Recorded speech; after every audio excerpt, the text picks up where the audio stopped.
Well, look who came out of retirement. Well, not the gacha one. Today I wanted to talk about the manifestation of the target gacha player and where the gacha game industry is heading. That might sound specific, but let me explain. So, recently I got back into following what's going on with the gacha scene, and I was pleasantly surprised in a lot of ways. One of them being the Duet Night Abyss launch, which is basically a Warframe gacha that they then just removed the gacha from, and most of the bad friction that I had issues with in regular gacha games have been removed. And after seeing this thumbnail, it really did make me curious. Were there really people advocating for the previous style of gacha systems to be introduced back into Duet Night Abyss? And so I saw this guy, Ethan, pretty funny guy, so I saw him reacting to this video that basically the thumbnail was about. And I'm only going to play the very beginning of it because that kind of just fully encapsulates what I want to talk about. Games that was formerly a gacha but transitioned to a gacha-less model afterwards, with the incentives that it's a game that respects your time and no fear of missing out in its mechanics. For sure. It certainly sounds a bit too good to be true, and let's be real here. It is. Hi, Okay, that's really all we needed, and there is a lot to unpack there. Now, as a gamer, when you think of a gacha game removing most of the bad gacha friction from their game, does that sound too good to be true to you as a gamer? Not really, because me and many other gamers know that these games exist.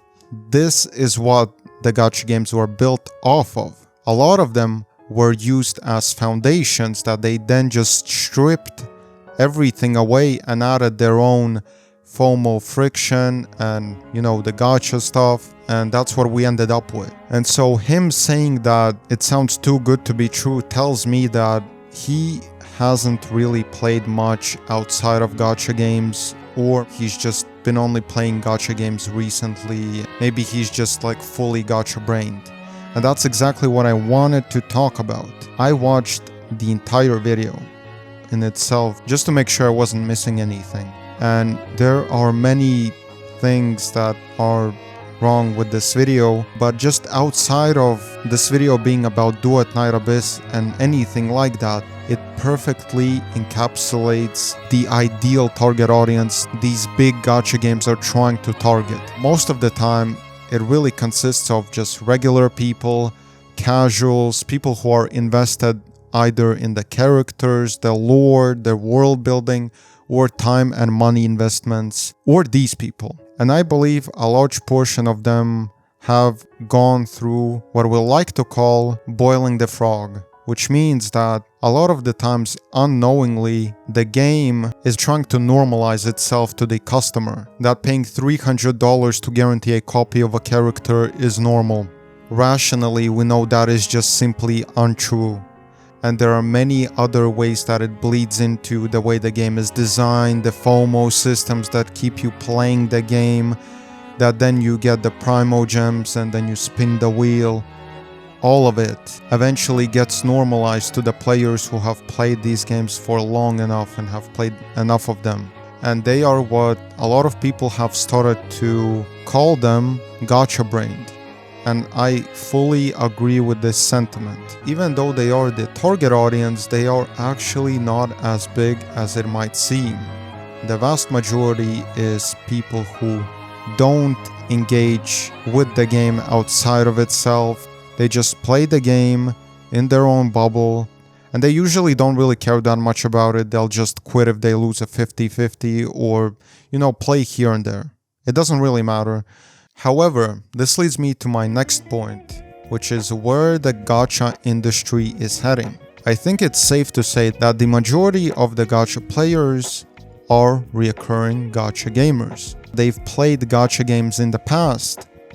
So then, if there isn't enough growth in the actual gacha ecosystem versus the amount of players leaving, which is natural because of all the FOMO and predatory monetization systems they are using, people just get fatigued with it eventually, or they become gacha brained. And the reality is that there is going to be more and more and more competition in the gacha industry. Not only is the growth of the gacha industry not high enough to sustain the amount of competition, but that the rate at which you can keep those players is reduced, because all of these big games like Genshin Impact, Wuthering Waves are casting wide nets, but they are fragile nets. They face some sort of a friction they don't like, they'll quit the game, and maybe they'll come back eventually if they hear that the story is good, whatever. But the point is that the industry isn't growing at an equal pace, and that maintaining the player base isn't as easy because of the practices they use. And so what's going to happen is that games are going to start to target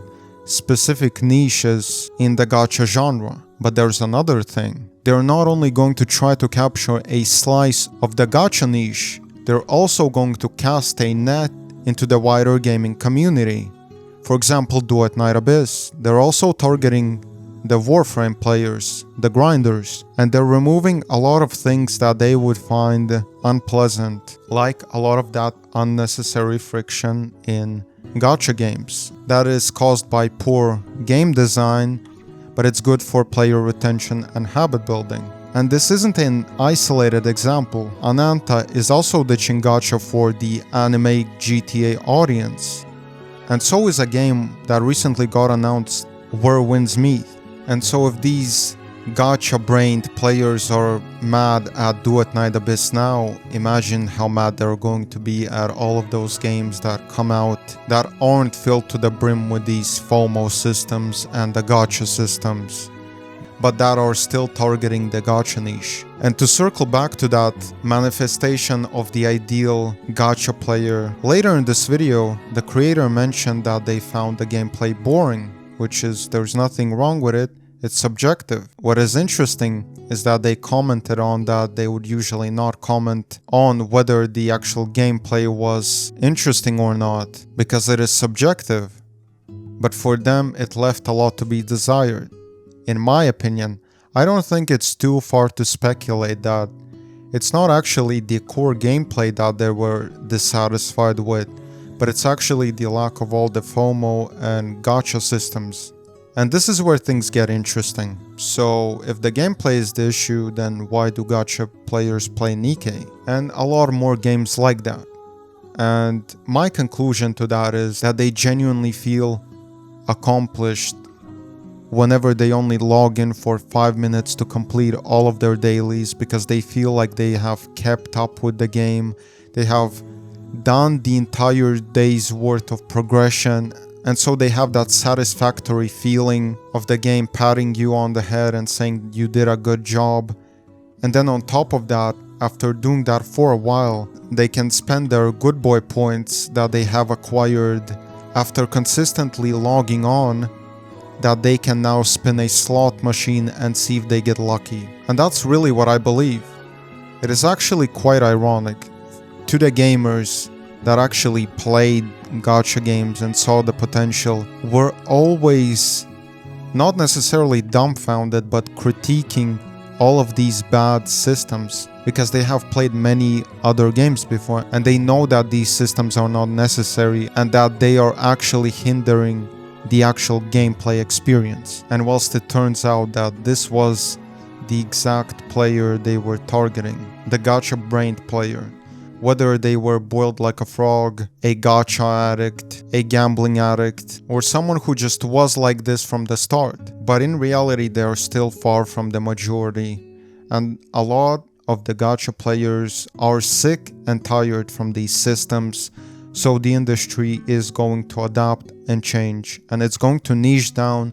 We'll have more diversity in the types of games we get, instead of just reskins of Genshin and games like that. And I believe that at the end of the day, that will result in generally better games in the gacha niche.